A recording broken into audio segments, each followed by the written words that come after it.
I'll read 16 and 17. No, but Ecclesiastes 9.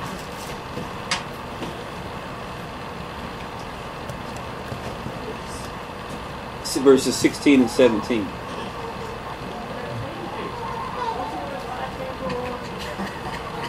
And it reads, Then said I, wisdom is better than strength. Nevertheless, the poor man's wisdom is despised, and his words are not heard. Kind of what we were talking about earlier, as far as if you don't have certain money, people don't really hear what you're talking about.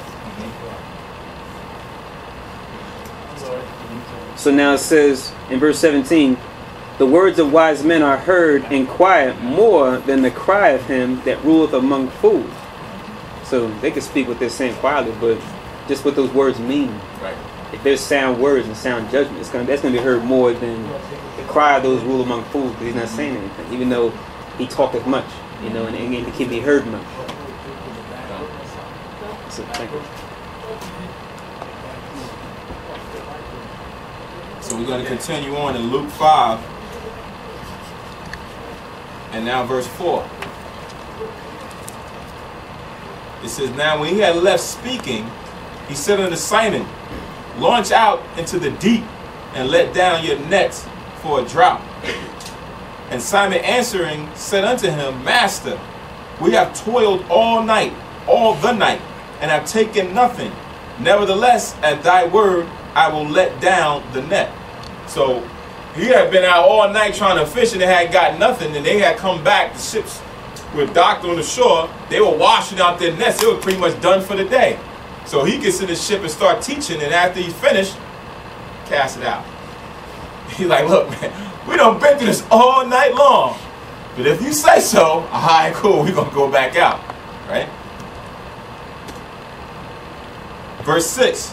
And when they had this done, they enclosed a great multitude. Salak, that's skip. No, I didn't. Verse 6. And when they had this done, they enclosed a great multitude of fishes, and their net brake. And they beckoned unto their partners, which were in the other ship, that they should come and help them. And they came and filled both the ships, so that they began to sink. So here are fishermen who this is their trade, this is their profession, right? They have just done, probably been there, done that. Probably been a while. They probably brought in a little bit here and there, sparingly. And now here comes, after a whole night of fishing, Yahushua on the scene, let's go back out. And they like a little bit reluctant, but because it's Yahushua and seeing the things that he was teaching, the things that he was doing, by all means, we're going to go back out. But now, miracle happened when Yahushua had all the fishes get caught in their net, so much so that one ship couldn't contain or hold that many fish. They had to call the other ship out to take the rest of the fish in their ship, right?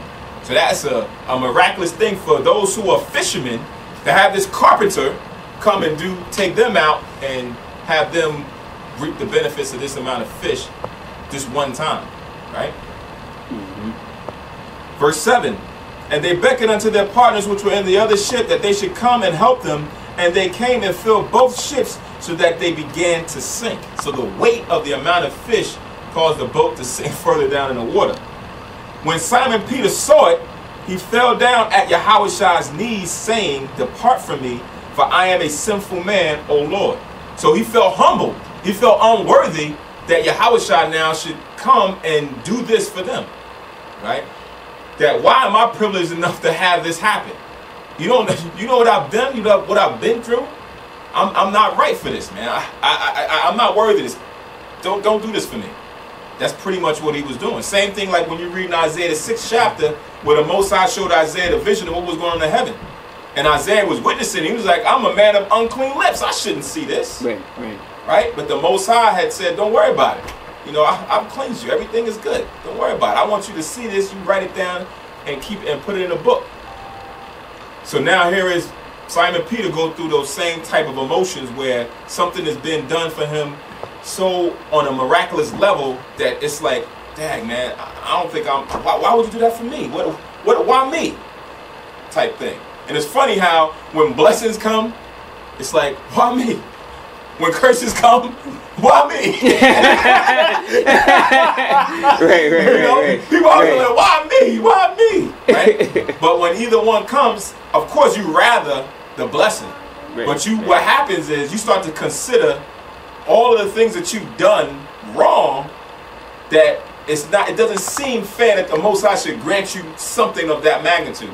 Right. So you start to feel a little guilty and like, dang man, I don't even think I'm worthy of this. I mean, I'm not wicked, but I don't think I'm that worthy that I should have this happen. So Peter fell down on his knees knowing that this is the Son of the Most High right before him. Like, I'm not worthy for this, man. I'm humbling myself before you. Because he felt the power and he probably knew that something bigger was probably coming. So his spirit just humbled and just came down. Somebody had their hand up? What? Right. So you can see that them not catching any fish that day was actually purposely engineered. Come. The same way in today's, we might think that certain things not working, it's all being engineered by the Most High for a purpose that you don't know. Exactly. That's a beautiful point to bring that out, and I sometimes make mention of it, where whether it's in your profession, whether it's in your personal life, marital status, kids, or whatever the case may be, because you see examples like that in the scriptures where women can't have children and things of that nature, and it's been for so long. And of course, they probably wonder to themselves, why me? Like, why am I the one that's not having a child? Or why am I the one that's not bringing forth a son by my husband? Right? So those thoughts conjure up over time, but it's one of those things where things are being built up in you. Your patience level, your faith is still there for the Most High that is building up. And then your character and everything that comes with it is now being blessed with a child, where now you savor it a little bit more. You deal with it a little bit more. Look at Samson. Was it not Samson? Samuel. Right? His mother couldn't have a child for whatever, and then what happened? She said, if you bless me with a child, I'll give him over to you. She didn't want to keep the child for herself. She said, I'm going to give my child over to you. He's going to go in the synagogue and do the works as a priest for you. She didn't say, oh, this is my son. We're going to go out there and do this and that. No. I know that it was a blessing. It was a miracle from you, God. I'm going to give him back. Right? So you kind of appreciate it a little bit more when you have to work or you go through some kind of a tribulation to get it. Right. But you sustain yourself through it. You don't give up on the Most High. Right? That's when it's really, a blessing that you can look at it from that perspective and thank the Most High daily. When you work towards it. So sometimes, like you said, you may not get it right away. It may not be in a month. It may not be in a year. It may not be in 5 years. Right? Because you look at some of the things that the prophets went through in the scriptures, we read it as if, just like a couple of hours, a couple of weeks. Right. I mean, they was dealing with things for years. Yeah. Years, 40 years, 20 years, they was dealing with that. Right? Think of what Noah had to go through when he was building the ark. The time and all the finger pointing and the name calling and the bashing and everything that went. When he probably went somewhere to get some, oh, look at him. Oh, your boat finished yet, Noah? All the ridicule that he got, but he still stayed on course. Right? And what happened? It paid out big time in the end. Right? Big time. Because all them people died. I was going to say real quick on the Noah piece. You really banged it with Noah because it's like, this man got afflicted longer than most men live. Right. It's Exactly. like, damn. Exactly. Imagine that. Well, Talk about time put in, Yeah. So those are testimonies. Going along with that, No. Those are testimonies that when we read, we have to consider it and use it as an example to say, okay, yeah, I've been dealing with this for 3 months or 4 years or this and that. I ain't no different from anybody else. Right? No temptation is common to man. I've taken to me. People have gone through in the past, and these are righteous men. Right. Am I that bigger and better that I shouldn't go through it? That I have to say why me? That was the whole point of Satan with Job. That he was trying to make Job curse the Most High, but he had things taken away. Physically and emotionally, he was going through things, but still he endured through all of that. Through his friends coming and having the discussions, and he received great benefits and rewards in the end. No, I was saying, twice. He Yeah, twice what he had. Yeah. So it's something that, you know, even through Simon Peter's, you know, humbling of himself, like the brother Papa brought out, you know, it was probably just fitting that day that they didn't catch hardly nothing. And it was probably down on themselves. And dang, man, it's been like a week. It's been like, we normally catch this amount. We ain't caught half that in a whole month. And then boom, it come Yasharahla, and they probably caught the same amount they were catching a year. Right? So now this is just showing you on another level the power of the Most High. But now what level of faith Simon Peter would have and the rest of them to do what they're about to do. Alright? So I'm going to read verse 8 again. Luk 4-5 and 8. When Simon Peter saw it, he fell down at Yahushua's knees, saying, Depart from me, for I am a sinful man, O Lord. For he was astonished, and all that were with him, at the draught of the fishes which they had taken. And so was also James and John, the sons of Zebedee, which were partners with Simon. And Yahushua said unto Simon, Fear not, from henceforth thou shalt catch men. Right? So now from that point on, he used his profession, he used that namature as to say, you're going to catch men now in the same capacity that you know to catch fish. You can write down Jeremiah 16:16 as a link up with this. Because this is the dynamic that was prophesied in the book of Jeremiah about the times of Yahushua as well as the time that's going on right now. And no, that's not a homosexual scriptures, because he get to catch men now.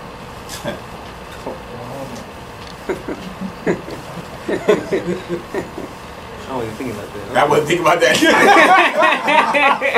I was like, oh snap. I guess. So I can see people twisting this the scripture. I see. He's going to catch him in now. You know who would see that? You know who would see that and probably use that for that? People who are homosexual that want to justify their practice in the scriptures. Right. You a Bible, but you see it's right there in the Bible. He's going to catch men. What do you think he's talking about? He's talking about Rainbow. Aren't you heterosexual out there and catch women? See, he was catching men. You don't read about Christ having a woman in the Bible, do you? Right? Right. That's where that comes from. I heard that before. Yeah, the woman is Israel. So they'll say, oh, he was out there catching men. So they say those things and use those types of proverbs in order to validate or substantiate their practice in their conduct. But That's pretty good, somebody. We see you are a learned man who dealt with many men on such matters. All right, so this is Jeremiah chapter 16. I'm going to start from 15 first. I'm going to start actually from 14. Because it all plays together. Jeremiah 16 and 14 down to 16.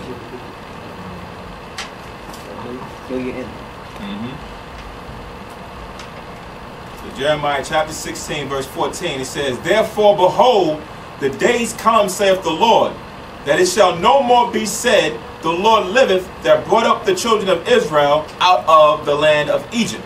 That's the greatest exodus, the greatest, as far as for our nation, miracle outside of Yahushua coming on the earth for us that we have had, as far as for what the nations know as a story or an event that has happened in the earth. Right? This is not something that only Israelites knew. The Egyptians and other nations as well all heard about what happened when Israel came out of the land of Egypt. Right? So the Lord says it's no more going to be said that the Lord liveth that brought up the children of Israel out of the land of Egypt, which happened thousands of years ago. There's going to be a time come where it's going to be a new saying now. Verse 15. But the Lord liveth that brought up the children of Israel from the land of the north, and from all the lands whither he had driven them. And I will bring them again into their land that I gave unto their fathers. So now this is the new saying. This is the new phrase that's going to be said. The Lord liveth that brought up the children from the land of the north. What's the land of the north? North America. North America. Why North America? This is the daughter of Babylon. This is the last captivity known as Egypt and Sodom that the children of Israel, the 12 tribes mostly is in North and South Central America. And if I could say this too, this is another thing, another question that you can ask people, like when you come across people who call themselves Jews, is what Passover do you celebrate? Because they still on